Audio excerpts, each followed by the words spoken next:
तो इसी तरह परमेश्वर का वचन आपने बताना है। और आगे हम चलते हैं, आगे वचन पढ़ते हैं। मत्ती 6:33। अगर हम मत्ती की किताब पढ़ते हैं, मत्ती का मैथ्यू चैप्टर नंबर 6 उसकी वर्स 33 पढ़ेंगे। इसमें लिखा है कि इसलिए पहले तुम परमेश्वर के राज्य और धार्मिकता की खोज करो, तो ये सब वस्तुएं तुम्हें पीछे पड़ के मिल जाएंगी। तो ये बातें कौन सी हैं, कौन सी चीज़ें जो हमें पीछे पड़ के मिलेंगी? तो जिन चीज़ों के पीछे हम भाग रहे हैं, जो सांसारिक वस्तुएं, तो हमें सबसे पहले क्या करने की ज़रूरत है? हमें परमेश्वर का वचन बताने की ज़रूरत है, चेला बनाने की ज़रूरत है, हमें लोगों को तैयार करने की ज़रूरत है। जो हमारे पास शिक्षा है हमें उसको बांटने की ज़रूरत है। जो परमेश्वर ने आपको बताया है, जो परमेश्वर का वचन आप तक पहुंचा है, जिस तरह परमेश्वर के वचन से आपने आशीष पाई है, बरकत को पाया है, आपने चंगाई को पाया है, छुटकारे को पाया है, तो आपने उन लोगों को परमेश्वर का वचन बताना है। सबसे बड़ी कॉल आज हर एक व्यक्ति की, जो प्रभु में नई सृष्टि है, जो प्रभु में आ चुके हैं, हर एक की कॉल है। चाहे वो बच्चा है, चाहे वो बुजुर्ग है, चाहे वो बड़ा है, कोई भी इंसान है, किसी भी कैटेगरी में है, तो उन सबकी एक ही कॉल है कि आपने लोगों को वचन बताना है। अगर आप ये वचन नहीं बता रहे हो तो आप डर चुके हो, इस संसार से डर चुके हो। और परमेश्वर का वचन कहता है कि हम एक समय में दो स्वामी की सेवा नहीं कर सकते। मैं आगे वचन पढ़ाऊंगा आपको। तो आपने परमेश्वर का वचन उन लोगों तक पहुंचाना है। ये सबसे बड़ी आपकी कॉल है, यही आपकी प्रेयर है, यही आपकी फास्टिंग है, यही आप जो परमेश्वर के योग्य आप बलिदान चढ़ाते हो, परमेश्वर के सामने अपनी भेंट को लेकर जाते हो, परमेश्वर के राज्य और धर्म की खोज कर रहे हो। तो ये सबसे बड़ी अगर मैं आपको सीक्रेट बताऊं, ये परमेश्वर का सबसे बड़ा सीक्रेट है कि आपने उन लोगों को तैयार करना है। आपने उन लोगों को परमेश्वर के राज्य के बारे में बताना है, परमेश्वर के सुसमाचार के बारे में बताना है, वचन के बारे में बताना है। आपने उन लोगों को चेला बनाना है। चेले का मतलब कि डिसाइपल। आपने उनको तैयार करना है कि वो लोग भी परमेश्वर का वचन दूसरों को बताए। वचन में लिखा है कि एक भेड़ दूसरी भेड़ को जन्म देती है। तो आपने उन भेड़ों को जन्म देना है। आज बहुत सी जो भेड़ें, मतलब कलीसिया, वो बांझ हो चुकी है। वो नई भेड़ों को जन्म नहीं देती। तो आज परमेश्वर का काम रुका पड़ा है। आज परमेश्वर चाहते हैं हमसे कि हम परमेश्वर का काम करें। जब हम परमेश्वर के घर की खोज करते हैं, हम परमेश्वर के घर को बनाते हैं, परमेश्वर के राज्य को संवारते हैं, परमेश्वर के राज्य में जब हम परमेश्वर के राज्य को बढ़ाते हैं, तो राज्य को बढ़ाना मतलब कि परमेश्वर के काम को करना है। तो जब हम परमेश्वर के काम को करते हैं तो हमारे काम खुद ब खुद होने शुरू हो जाते हैं। अगर हम लंबे समय से प्रॉब्लम में हैं, अगर हम लंबे समय से मुसीबत में हैं, तो परमेश्वर का हमें वचन बताने की ज़रूरत है। तो अगर आप लंबी प्रार्थना करवा रहे हो, आप पास्टरों से प्रार्थना करवा रहे हो, तेल से प्रार्थना करवा रहे हो, सब चीज़ें करवा ली आपने, पर आपकी प्रॉब्लम हल नहीं हुई, तो उसके पीछे यही कारण है कि आप परमेश्वर की मर्जी को पूरा नहीं कर रहे हो। जब आप परमेश्वर की मर्जी को पूरा करोगे तो परमेश्वर सब कुछ आपकी ज़िंदगी में करेंगे। और उसी तरह ये परमेश्वर का वचन कहता है, मत्ती 6:33 कहता है कि पहले मेरे धर्म और राज की खोज करो, दुनिया की सब वस्तुएं तुम्हें पीछे पड़कर मिल जाएंगी। वो चीज़ें तुम्हारे लिए बनी है, तुम उन चीज़ों के लिए नहीं बने हो। आपने परमेश्वर के धर्म और राज के बारे में बताना है उनको। उसका धर्म, परमेश्वर का धर्म और राज क्या है? धर्म और राज की खोज, धार्मिकता कि वो ही धर्मी परमेश्वर है, वो ही हमारे लिए मारा गया, गाड़ा गया, तीसरे दिन मुर्दों में जी उठा। उसके प्रभु यीशु मसीह के बिना हमें कोई भी मुक्ति नहीं दे सकता, स्वर्ग नहीं दे सकता। तो यही चीजें तो बतानी है आपने कि स्वर्ग और जीवन की बातें प्रभु यीशु मसीह के पास है, मुक्ति छुटकारा प्रभु यीशु मसीह के पास है। वही जीवन, वही सत्य, वही मार्ग है। स्वर्ग तक जाने की सीढ़ी वही है, स्वर्ग तक जाने का रास्ता वही है। तो यही बात तो आपने बतानी है। अगर आप ये वचन, आप परमेश्वर का वचन आप लोगों को नहीं प्रचार करते हो, तो इसका मतलब आप बांझ हो चुके हो। आपकी आशीष कब कैसे मिलेगी आपको? आप कैसे प्रभु में बढ़ने पाओगे? बाइबल बताती है कि एक को 5 सिक्के दिए गए, एक को 2 दिए गए, एक को 1 दिया गया।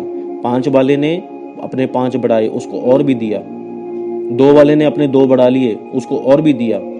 1 वाले ने जब अपना 1 दबा लिया तो उससे वो भी छीन लिया गया जो उसके पास था। अगर मैं अगर आपको बताना चाहता हूँ कि अगर आपको परमेश्वर ने चंगाई दी है, वो चंगाई कितनी देर टिकेगी? आपकी हीलिंग, आपकी चंगाई आपको बचा नहीं सकती है। आपकी चंगाई आपको स्वर्ग नहीं लेकर जा सकती है। अगर आप प्रभु में चंगाई के लिए आते हो तो आप गलत हो। परमेश्वर में अगर आपको चंगाई के लिए आप आते हो तो तब भी आपको चंगाई नहीं मिल रही, तो इसका मतलब क्या है कि परमेश्वर के आप विरोध में हो, परमेश्वर का आप काम नहीं कर रहे हो। चाहे कोई पास्टर है, चाहे कोई कलीसिया है, चाहे कोई टीम मेंबर है, सबसे पहले हमारा एक ही काम है, हमारी एक ही ड्यूटी है, हमारा पहला कर्तव्य यही है कि जब हम बच गए हैं, तो जब हम प्रभु यीशु मसीह में आ चुके हैं, प्रभु यीशु मसीह में आकर हम नई सृष्टि बन चुके हैं, तो पुरानी बातें सब बीत चुकी है। हमारे ऊपर दंड की आज्ञा नहीं है, पाप की आज्ञा नहीं है। शैतान हमें रोक नहीं सकता, शैतान हमें गुमराह नहीं कर सकता। शैतान हमें रोकने की कोशिश करेगा, हमारे विरोध में खड़े करवा देगा। वो हमारे अपने घर के ही वचन में लिखा है, सबसे पहले तुम्हारे दुश्मन तुम्हारे घर के ही होंगे।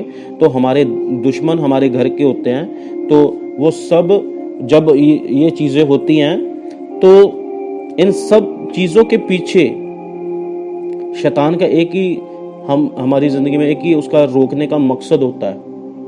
अगर हम नहीं रुकते तो इसका मतलब क्या है कि हम परमेश्वर के विरोध में। अगर हम शैतान की बात मान लेते हैं तो हम रुक जाते हैं, तो हम समझ लो कि परमेश्वर के विरोध में चले गए, तो फिर हम कभी भी पीछे नहीं लौट सकते। तो हमने डरना नहीं है, उन चीज़ों से हमने डरना नहीं है, कभी भी हमने हार नहीं माननी है। परमेश्वर का वचन कहता है कि मैं तुम्हारी दुर्बलताइयों में तुम्हें अनुग्रह देता हूँ, तुम्हें बल देता हूँ। मेरी सामर्थ्य तुम्हारी दुर्बलताइयों में, तुम्हारी कमजोरियों में मेरी सामर्थ्य सिद्ध होती है। जब जब तुम कमजोर पड़ते हो तो तब तब मैं तुम्हें अपने वचन के द्वारा तुम्हें बल देता हूँ, सामर्थ्य देता हूँ, शक्ति देता हूँ, पावर देता हूँ कि तुम हर हालात में परमेश्वर के वचन के साथ खड़े रहो, अड़े रहो। तो हमारा सबसे पहला हमारा एक ही काम है कि हम परमेश्वर के गवाह हैं, और हमने परमेश्वर की गवाही देनी है। उन सब लोगों के बीच में जाकर हमने प्रभु यीशु मसीह का वचन उन सबको देना है। जो लोग आज मर रहे हैं, जो लोग आज नरक को जा रहे हैं, जो लोग आज दुखों में, बीमारियों में, प्रॉब्लम में मर रहे हैं, जूझ रहे हैं, उन सब के पास हमने जाना है। तो यही हमारा एक मेन, जो हमारा सबसे बड़ी, हमारी ज़िंदगी में जो हमारा सबसे बड़ी बुलाहट है, वो बुलाहट यही है। हमने परमेश्वर के लोगों को परमेश्वर का वचन बताना है। आगे पढ़ते हैं हम वचन, मत्ती 6 का 24 वचन पढ़ते हैं।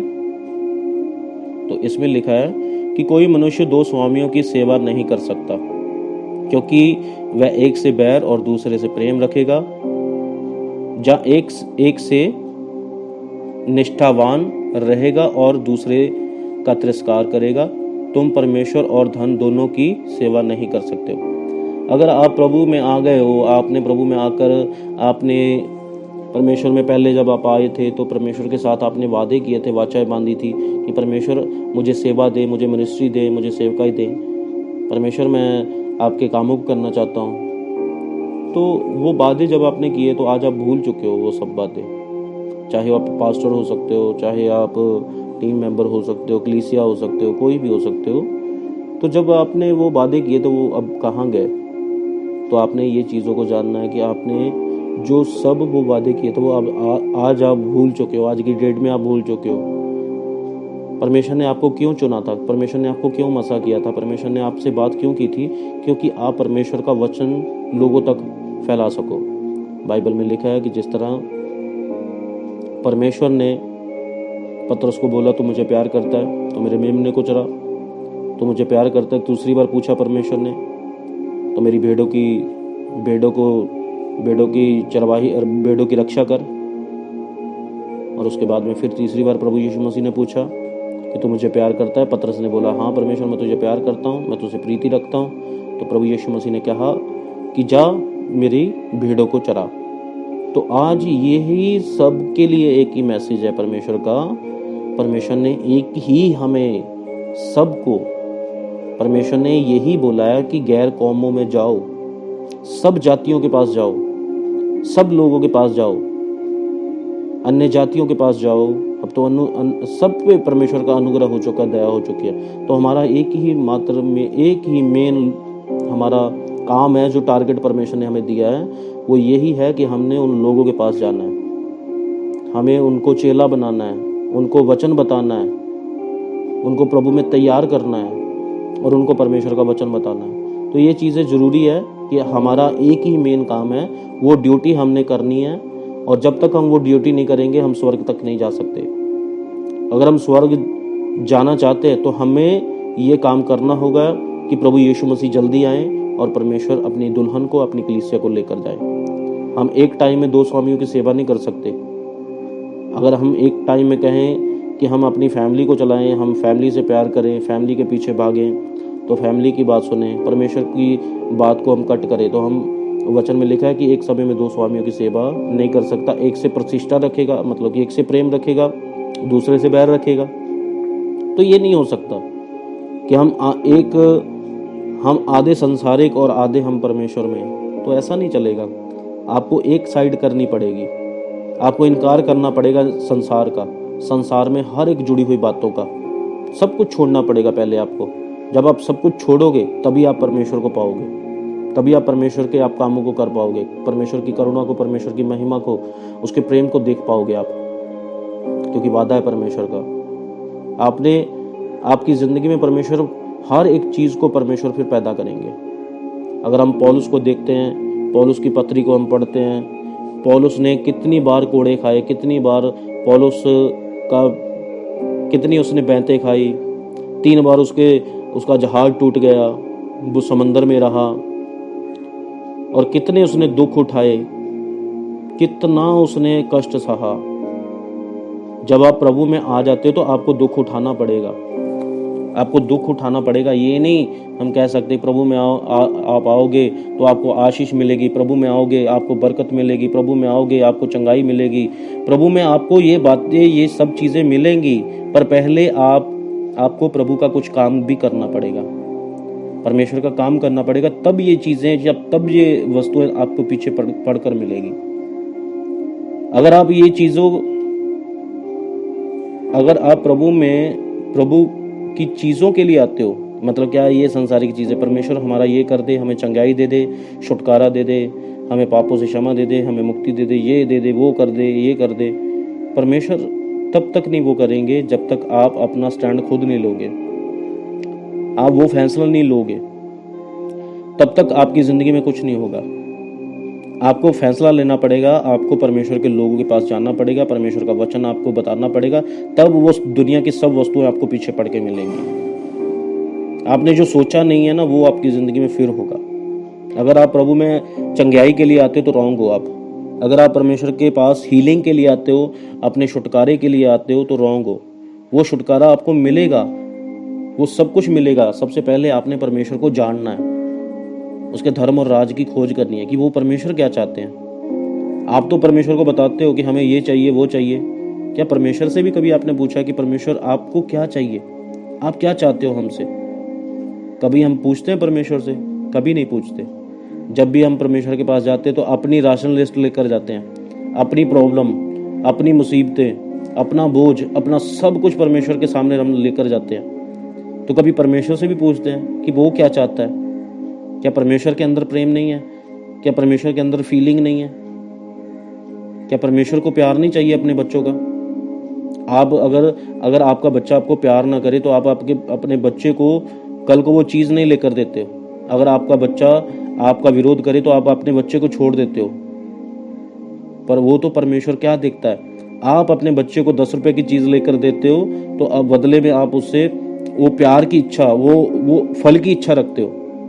क्या परमेश्वर नहीं है? परमेश्वर के अंदर दिल नहीं है, परमेश्वर के अंदर फीलिंग नहीं है? परमेश्वर भी तो यही चाहते हैं कि मेरे बच्चे मेरे पास आए, मेरे कामों को करें, मुझे जाने, मुझे समझे और मैं उनको समझूं और वो मुझे समझे।